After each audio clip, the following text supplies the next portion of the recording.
सुक्खू के इस्तीफे के लिए तैयार रहने के लिए कहा है और सूत्रों के हवाले से बड़ी खबर आ रही है ये। और दूसरी तरफ पूर्व सीएम और बीजेपी नेता जयराम ठाकुर ने यह दावा कर दिया है कि सीएम सुखविंदर सिंह सुक्खू ने इस्तीफा दे दिया है। तो यह बात जयराम ठाकुर ने भी कह दी है, सूत्रों के हवाले से कहा जा रहा है आलाकमान ने यह हिदायत दे दी है अब सुखविंदर सिंह सुक्खू को कि आप इस्तीफे के साथ तैयार रहें। ये एक तरह का आदेश है आलाकमान की तरफ से। 2 ऑब्जर्वर्स भी नियुक्त कर दिए गए हैं कांग्रेस की तरफ से कि पूरा जो घटनाक्रम है उस पर नजर रखें और कौन नया लीडर होगा, इन तमाम चीजों पर मंथन करने के लिए 2 ऑब्जर्वर्स शिमला के लिए रवाना हो गए। मेरे सहयोगी अरुण सिंह पल पल की हमें जानकारी दे रहे हैं। अरुण, जो इंफॉर्मेशन मिल रही है वो ये कि 3 रास्ते यानी वो कवर करते हैं जो मेन एंट्रेंस है विधानसभा की, वहां जबरदस्त हंगामा हो रहा है और सारे एंट्री पॉइंट्स को अभी तक फिलहाल सील कर दिया गया। देखिए, मैं इस वक्त तस्वीरें आपको दिखा रहा हूं हिमाचल विधानसभा की। यहां पर शांति है क्योंकि अंदर हंगामा चल रहा है सदन के अंदर और मार्शल्स जो धरना दे रहे हैं, विधायक या जो नारेबाजी कर रहे हैं, उनको एक एक करके बाहर ला रहे हैं। लेकिन जिसकी बात आप कर रहे हैं कि जहां पर हंगामा हो रहा है वो मेन गेट जो है वो नीचे की तरफ है। हम जो विधानसभा का मुख्य द्वार है उसके पास खड़े हैं, वो नीचे की तरफ है जहां पर हंगामा हो रहा है। तो ये जरूर है कि यहाँ पर जो माहौल है वो गरमाया हुआ है, सियासत यहाँ पर गरमाई हुई। लेकिन जहाँ तक आप बात कर रहे थे कि जयराम ठाकुर ये दावा कर रहे हैं कि सुक्खू ने इस्तीफा दे दिया, देखिए खबरें जयराम ठाकुर के पास कांग्रेस की पहले पहुंच जा रही हैं। उसकी वजह क्या है कि जो 6 बागी विधायक हैं उनको जब नोटिस मिलती है तो वो उसकी सूचना जयराम ठाकुर को देते हैं। जब पार्टी के अंदर कोई गतिविधि होती है तो उसकी सूचना वो जयराम ठाकुर को देते हैं। तो एक जो कनेक्शन है, क्रॉस वोटिंग का कनेक्शन है जो, वो अभी भी बदस्तूर जारी है। और वो जब सदन के अंदर गए, ये जो 6 विधायक हैं जिन्होंने क्रॉस वोटिंग की, वो जब सदन के अंदर गए तो जयराम ठाकुर से मिले, वो बीजेपी की तरफ वो गए। तो एक तरह से मंशा उनकी साफ है, सुक्खू के खिलाफ है, वो सुक्खू को बदलने पर अड़े हुए हैं। जब तक उनको नहीं हटाया जाएगा वो नहीं आ रहे कांग्रेस पार्टी के अंदर। सुबह आप बात कर रहे थे अरुण जयराम ठाकुर से, तो काफी वो लग रहा था कहीं ना कहीं एग्रेशन उनमें नजर आ रहा था, फ्रंट फुट पे खेलते हुए वो नजर आ रहे थे। अब लगता है कहीं ना कहीं थोड़ी बैक सीट ली है क्योंकि वो प्रोबेबिलिटी ज्यादा दिखती है कि अब कांग्रेस आला कमान जो है वो मना लेगा, यानी सुक्खू बदले जाते हैं, एक नया लीडर आ जाएगा, तो वो एग्रेशन थोड़ा कम नजर आ रहा है। देखिए, ये विस्फोट होने का इंतजार करिए आप। जिस तरह से विक्रमादित्य सिंह ने इस्तीफा दिया, किसी को भनक नहीं थी सवेरे तक कि वो इस्तीफा दे सकते हैं, लेकिन उन्होंने मौके पर चौका मारा। एक तरह से सियासी एटमॉस्फेयर जब उन्होंने देखा कि सुक्खू के खिलाफ जा रहा तो एक दबाव उन्होंने और बढ़ा दिया। ये दबाव आज का नहीं है, ये दबाव पिछले 14 महीने का, ये दबाव उस समय का है जब वीरभद्र सिंह के नाम पर वोट लिया गया। उनका ये मानना, उनके परिवार का मानना है और मुख्यमंत्री सुक्खू को बना दिया गया। तो अब जब मौका मिला है, सही समय पर चोट लगाई है उन्होंने सुक्खू को और बैकफुट पर धकेल दिया। अच्छा, विधायक नहीं संभल रहे थे, उनसे एक मंत्री नहीं संभल रहे, और भी मंत्रियों के संपर्क में की बात है। तो अब तो ये तय है, आला कमान तक ये बात स्पष्ट रूप से पहुंच गई कि सुक्खू संभाल नहीं पा रहे हैं, उनको बदलना ही पड़ेगा। लेकिन किससे बदलना पड़ेगा? देखिए, अभी तुरंत सुक्खू से अगर इस्तीफा ले लिया जाएगा तो एक तरह से संवैधानिक क्राइसिस खड़ी हो जाएगी, कॉन्स्टिट्यूशनल क्राइसिस हो जाएगी। फिर राज्यपाल के पास हो जाएगा कि कोई मुख्यमंत्री नहीं, इसके पहले कि वो विधायक दल का नेता चुने और दावा करें, उसके पहले वो क्या राष्ट्रपति शासन लगा देंगे, क्या वो सिफारिश कर देंगे। ये बहुत सारी चीजें हैं, बहुत सारी टेक्निकलिटीज हैं जिसमें नहीं जाना चाहेगी कांग्रेस। मुझे लगता है कि कांग्रेस एक कंसेंसस कैंडिडेट बना करके और तभी सुक्खू से इस्तीफा लेगी, ताकि उसको तुरंत राज्यपाल के पास जाएं, एक इस्तीफा दे, दूसरे का पत्र दे कि हमारे नए नेता ये हैं और इनको आप शपथ दिलाइए। उसके बाद राज्यपाल अगर हिला हवाली कुछ करें, जो कि कई जगहों पर देखने को मिला, तो वो जनता की अदालत में जाएं, फिर धरना प्रदर्शन करें या फिर कोर्ट में भी जा सकते हैं अगर इस तरह की कोई देरी होती है तो। लेकिन फिलहाल सुक्खू से इस्तीफा देने को तैयार रहने के लिए कह दिया गया। बिल्कुल। और दूसरी तरफ अगर हम 2 ऑब्जर्वर्स की बात करें, कब तक वो पहुंच रहे हैं, डीके शिवकुमार और भूपेंद्र हुड्डा, उसके बारे में क्या जानकारी? और कहा तो ये भी जा रहा है, सूत्रों के हवाले से खबर आ रही है कि डीके शिवकुमार ने यह कह दिया है कि जो मैंडेट दिया है हिमाचल की जनता ने, उसको क्रश करने की कोशिश बीजेपी कर रही है और खरीद फरोख्त का तो लगातार बात कही जा रही है। कल वो बात अभिषेक मनु सिंघवी ने भी अपनी प्रेस कॉन्फ्रेंस में करी थी। अरुण, देखिए, हरियाणा हिमाचल एकदम आसपास है। चंडीगढ़ में ज्यादातर नेता हरियाणा के भी रहते हैं, हिमाचल के भी रहते हैं। तो भूपेंद्र सिंह हुड्डा को इसीलिए यहां पर बनाया गया, सीमावर्ती राज्य के हैं वो और यहां की परिस्थितियां समझते हैं, कई विधायक उनके संपर्क में, इसलिए वो तो आ गए थे। लेकिन डीके शिवकुमार को कर्नाटक से आना था, डीके शिवकुमार भी आने वाले हैं। जब ये दोनों आ जाएंगे तब जरूर विधायकों से, हालांकि ये आज के दिन में सिर्फ सामने बैठ के ही बात हो सकती है, ऐसा नहीं है। जो विधायक इधर नहीं आए हैं, यानी जो 6 विधायक इधर आए हैं, उनके अलावा सारे विधायकों से उनकी बातचीत हो रही है, टेलीफोन पे बातचीत हो रही है और उनसे जो भूपेंद्र सिंह हुड्डा हैं वो बात कर रहे हैं। इसके अलावा जो संगठन महासचिव केसी वेणुगोपाल वो बात कर रहे हैं, मल्लिकार्जुन खड़गे के दफ्तर के लोग बात कर रहे हैं, सारी बातें हो रही हैं। सवाल सिर्फ इतना है कि अगर ये 6 लोग वापस आएंगे तो सुक्खू को हटाकर किसी और को मुख्यमंत्री बनाया जाएगा जिस पर सबकी सहमति हो। अगर ये नहीं आते हैं 6 वापस, और ज्यादा बगावत होती है, तब कांग्रेस दूसरे विकल्पों पर भी विचार करेगी, जिसमें एक विकल्प यह भी है कि इनको विधानसभा अध्यक्ष के यहाँ शिकायत करके इनको डिस्क्वालीफाई करा दिया जाए, सदन की स्ट्रेंथ जितनी नीचे हो सके उतनी लाई जाए, ताकि जो विधायक उनके पास बचे हैं उनकी संख्या के आधार पर वो बहुमत साबित कर सके, किसी और को भी मुख्यमंत्री बना के सुक्खू के अलावा या सुक्खू को ही रिटेन करके। अभी एक और इंटरेस्टिंग फैक्ट यह है अरुण यहां पर कि जो नाराज विधायक है 6, उनमें से एक को अगर छोड़ दिया जाए, वो अपर हिमाचल यानी लाहौल स्पीति जो डेजर्ट एरिया है वहां से आते हैं, बाकी सारे के सारे जो हैं कांगड़ा से हैं, हमीरपुर से हैं और धर्मशाला से हैं। तो यानी वो जो अपर हिमाचल और लोअर हिमाचल की लड़ाई होती थी उसमें ज्यादा नीचे वाले नाराज बताए जा रहे हैं। देखिए, नाराज वो लोग भी हैं जिनके काम नहीं हुए, नाराज वो लोग भी हैं जो मुख्यमंत्री के आसपास के लोगों तक, वहाँ जो उनके आसपास के लोग हैं उनकी एक्सेस नहीं होने दे रहे। अगर आप विधायकों से नहीं मिलेंगे उनके काम नहीं करेंगे, मंत्रियों से नहीं मिलेंगे उनके काम नहीं करेंगे। विक्रमादित्य सिंह ने तो साफ कहा कि फाइनेंशियल जो एक तरह से मैनेजमेंट हुआ, उनके जो अधिकारी है यानी उनके मंत्रालय के जो अधिकारी हैं उन तक मुख्यमंत्री के संदेश पहुंचते थे, यानी वो दखलंदाजी करते थे, स्वतंत्र रूप से मंत्रालय का काम नहीं करने दे रहे थे। तो इस तरह की अगर अविश्वास का संकट पैदा हो जाता है एक मंत्री और उसके मुख्यमंत्री के बीच में, तो सरकार की जो मंशा है न सिर्फ उस पर सवाल खड़े होते हैं बल्कि उसके स्थायित्व पर भी सवाल खड़े होते हैं। और वो सवाल मुंह बाए खड़े हैं इस समय कांग्रेस के सामने कि सुक्खू के साथ कोई नहीं इस समय नजर आ रहा है, सुक्खू बैकफुट पर हैं। और देखिए, बयान जो दे रहे हैं पंकज, आप समझिए, मुख्यमंत्री कह रहे हैं कि हमने व्हिप जारी कर दिया। आपको पता होना चाहिए राज्यसभा के चुनाव में व्हिप जारी नहीं कर सकते। मुख्यमंत्री कह रहे हैं कि अगर वो बिके नहीं होंगे तो 40 वोट मिलेंगे। आपको पता है नहीं आपको कि बिके होंगे कि नहीं? कोई विधायक या मंत्री अचानक बिक जाता है, उसकी प्रक्रिया कई दिनों से चलती है, लोगों से मेल मुलाकात चलती है, फोन पे बात होती है, आपके पास सीआईडी है, आपके पास पुलिस है, आपके पास लोकल इंटेलिजेंस है। उसके बाद वो कहते हैं कि हरियाणा की पुलिस हमारे विधायकों को ले गई। आपकी पुलिस क्या कर रही थी? आपका इंटेलिजेंस क्या कर रहा था? आपका तंत्र क्या कर रहा था? तो बहुत ही लचर से बयान वो दे रहे थे और वो जो उनका कॉन्फिडेंस डिगा हुआ है उसको दिखा रहा है। बजट सत्र का कल आज आखिरी दिन है कल अरुण, ऐसे में उसका क्या होगा?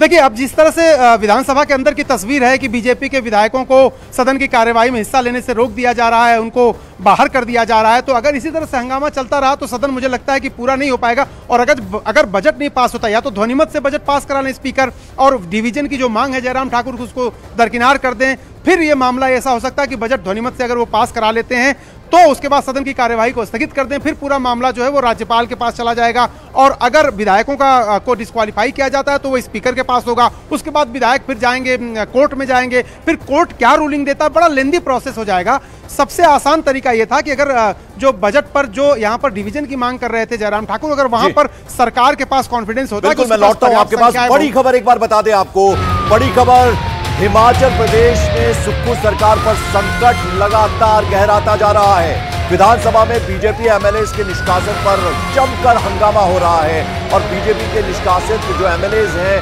उनको मार्शल ने बाहर निकाल दिया है। उनमें से एक विधायक ने दावा कर दिया कि उनका ब्लड प्रेशर बढ़ गया था, इसलिए बाहर वो आए हैं। सदन में कांग्रेस के 6 बागी विधायक भी मौजूद हैं, यानी वो विधायक जो आज पंचकुला से सुबह पहुंचे हैं और सीधे विधानसभा में आए, उनमें 3 जो इंडिपेंडेंट विधायक थे वो भी मौजूद हैं। तो 15 विधायकों को सस्पेंड कर दिया गया। इस बीच जबरदस्त हंगामा हो रहा है और कुछ विधायकों को मार्शल ने बाहर भी निकाला।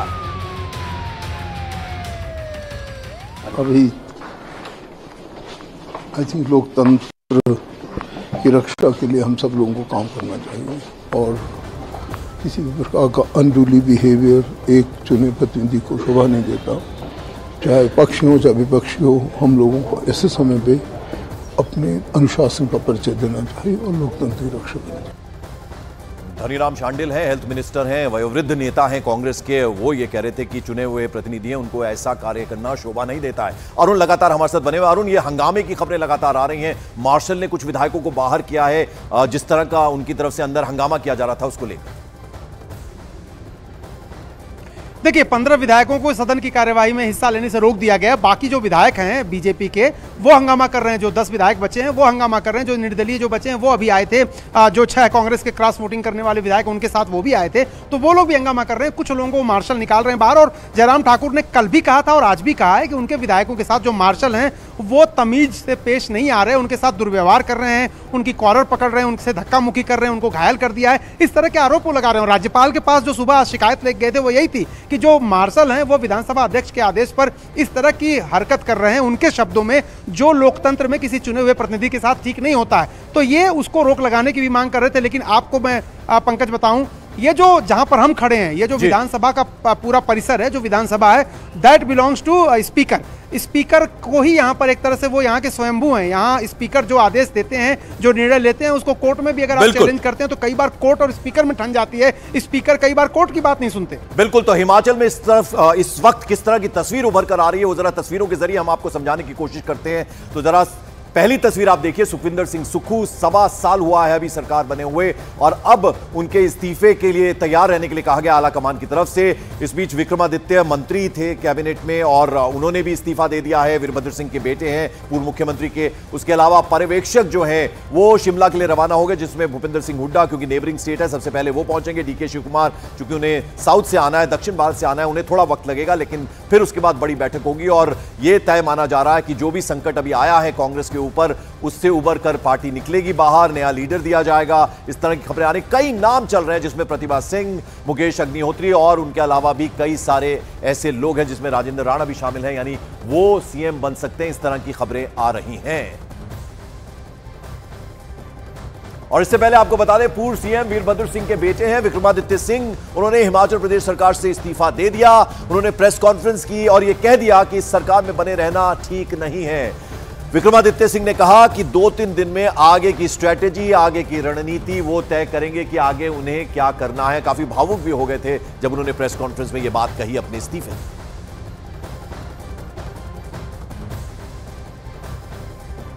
तरीके से मैं ये कहना चाहता हूं कि मैं अपने पद से जो है वो अपना इस्तीफा मुख्यमंत्री जी को और राज्यपाल जी को, जैसे भी जो भी प्रोसेस है उस तरीके से सौंप रहा हूँ।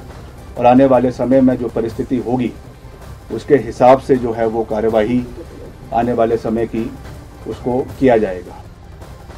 दूसरी बात मैं ये कहना चाहूँगा और दुख के साथ, भारी मन के साथ ये मैं कहना चाहूँगा कि जिस व्यक्ति का नाम लेकर कांग्रेस पार्टी की सरकार हिमाचल प्रदेश के अंदर बनी, 1 साल के अंदर जो मुगल सल्तनत के आखिरी शहंशाह थे बहादुर शाह जफर, उनकी एक लाइन है कि कितना है बदनसीब जफर दफन के लिए, 2 गज जमीन भी ना मिली कुएं यार में। जिस व्यक्ति 6 बार जो हिमाचल प्रदेश का मुख्यमंत्री रहा, 6 बार, जिसने ये सरकार बनाई, जिसकी वजह से ये सरकार बनी प्रदेश के अंदर, उसकी मूर्ति लगाने के लिए 2 गज जमीन इनको माल रोड के ऊपर नहीं मिली। This is what respect this government has shown to my late father. इस तरीके की जो चीज हुई है, हम इमोशनल लोग हैं, इमोशनल। पद से हमें कोई लेना देना नहीं है, हमको ये कोई लेना देना नहीं है कि सरकार रहती है कि नहीं रहती है, हम पद पे रहते हैं कि नहीं रहते हैं, मगर एक रिगार्ड, एक रिस्पेक्ट जो होनी चाहिए थी। बारी बारी बोलने के बावजूद जो चीज़ ये नहीं कर सके, ये बहुत दुर्भाग्यपूर्ण है। और निश्चित तौर से राजनीतिक रूप से नहीं मगर भावनात्मक रूप से मैं बहुत आहत हूँ कि इस तरीके की चीज़, किस चीज़ क्यों हुई, किस कारण से हुई, मैं नहीं जानता हूँ। और पार्टी हाईकमान को इसके बारे में कहने के बावजूद भी ये चीज़ें नहीं हो पाई, ये दुर्भाग्यपूर्ण है। इसके बारे में हाईकमान को देखना चाहिए, इन चीज़ों को देखना चाहिए। जैसा मैंने कहा, हिमाचल के लोग बहुत भावुक हैं, इमोशनल है। हर चीज़ राजनीतिक पैमाने से नहीं तोली जा सकती है, हर चीज़ को जो है राजनीतिक दृष्टिकोण से नहीं देखना चाहिए। कुछ चीज़ें भावनात्मक होती है, कुछ चीज़ें राजनीति से ऊपर उठकर होती है। और इसमें एज अ सन मुझे इस चीज़ का बिल्कुल भी, इस चीज़ पे जो है वो अच्छा नहीं लगा और मैं आज इस चीज़ को जाहिर कर रहा हूँ। और I am sure in the times to come मुझे लगता है कि पार्टी इस चीज़ के बारे में जो है वो संज्ञान लेगी और इस चीज़ को आने वाले समय में जो है वो देखा जाएगा। आज मैं सिर्फ इतना कहना चाहता हूं कि हमने पार्टी का हमेशा हर जंक्चर पर साथ दिया है और पिछले कल भी बहुत स्पेकुलेशंस थी, बहुत तरीके के अफवाहों के बाजार गर्म थे, मगर हमने पार्टी का समर्थन किया है। पार्टी के हाईकमान का जो आदेश था उसको हमने पूरा किया है और जैसा मैंने कल कहा कि हाईकमान का जो विश्वास हमें रहा है उसको हमने पूरा किया है। अरुण शिमला से लगातार हमारे साथ बने। अरुण देखिए, मौका हो सही बात कर दो तो काम आ जाती है। विक्रमादित्य सिंह ने ऐसा ही किया, बहुत भावुक हो गए, रोने लगे, कहने लगे मेरे पिता ने हिमाचल को इतना कुछ दिया है, 6 बार के मुख्यमंत्री रहे हैं। बहादुर शाह का शेर सुनाते उन्होंने कह दिया कि 2 गज जमीन भी नहीं दी उनकी मूर्ति बनाने के लिए और अचानक से इस्तीफा भी दे डाला उन्होंने।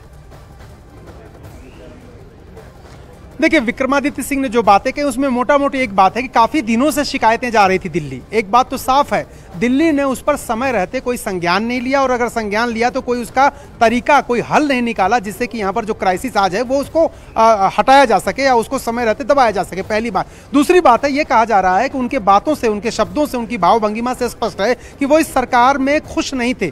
उनके जो अधिकार थे कैबिनेट मंत्री के रूप में उस पर भी एक तरह से रोक थी या कंट्रोल था मुख्यमंत्री की तरफ से। तीसरी बात है कि वीरभद्र सिंह की जो लीगेसी थी उसको वो ढो रहे हैं। उसके साथ साथ ये भी कह रहे हैं कि ये सरकार नहीं उसको आगे बढ़ा रही है, सरकार सम्मान नहीं दे रही है। उनके तो पिता हैं वो और उनके पिता रहेंगे, उनकी लीगेसी उनके साथ रहेगी, लेकिन सरकार को जो व्यक्ति इतने साल तक मुख्यमंत्री रहा उसकी एक मूर्ति लगाने के लिए जमीन तक आवंटित नहीं कर दी गई। तो ये देखिए, अगर इन बातों को अगर आप संज्ञान में लीजिए, ध्यान दीजिए, तो ये जो मामला है वो काफी दिनों से एक तरह से छटपटाहट थी नेताओं के बीच में। उन्होंने अपनी बातें कही, प्रभारी से कही। देखिए, कांग्रेस का ये जो आजकल का जो सिस्टम हो गया वो सरकारी फाइलों की तरह हो गया। प्रभारी ने कहा कि हमने तो बता दिया था केंद्रीय नेतृत्व को कि यहाँ पर मामला गड़बड़ है। प्रदेश अध्यक्ष ने कहा कि हमने तो बता दिया था, विधायक नाराज हैं। तो वहां उनका कहना था कि हमने उनसे प्रदेश के प्रभारी से कहा था कि आप उचित जो है फैसला ले लीजिए। बिल्कुल, और जिस बात का जिक्र कर रहे हैं, अपने इस्तीफे के ऐलान के बाद कांग्रेस विधायक है विक्रमादित्य सिंह, मंत्री भी हैं, भावुक हो गए। विधायकों की आवाज दबाने का उन्होंने आरोप तक लगा दिया।